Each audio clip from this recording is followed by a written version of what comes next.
Hey guys, what's up? I'm going to be showing you guys today how to draw different types of anime eyes.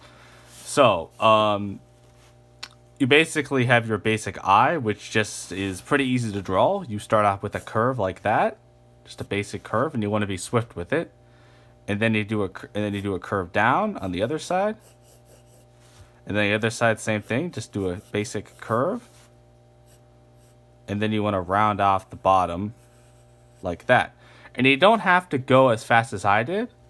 You can go at your own pace, but I usually employ the strategy of going really fast in order to get that kind of nice looking line, which is generally what you want to aim for. So then, for the center of the eye, I like to just do a long, almost oval shaped pupil, just like that.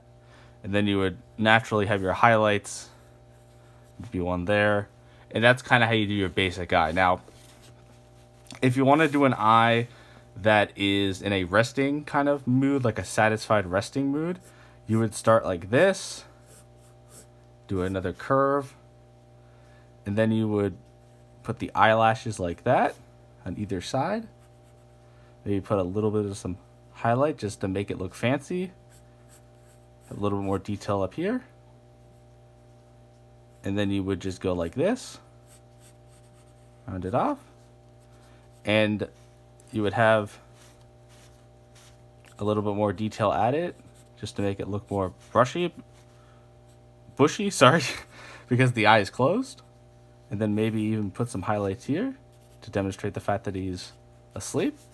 And that's kind of how you do your resting eye, if you guys can see that there. If I can zoom in a little bit on there. So there's kind of your resting eye when their eyes are shut and they're satisfied.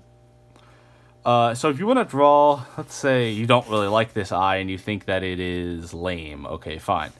So you can always draw a more evil, sinister looking eye, which would be more akin to this. Start off with a line. You would bring another line adjacent to it. And then you would do a sharp line like that, just to give it that more serious edge. And then you would put the pupil and maybe even a little dot in there just to make it look more intimidating. And then if you want to draw like a female eye, it's essentially the same thing as the first one. So, like that. But you would put lashes. This is just the way I do it. And then there you have a female eye. So, I hope you guys enjoyed this video. It wasn't too long, but I hope I was able to get the message across. And have a good night. See you guys later.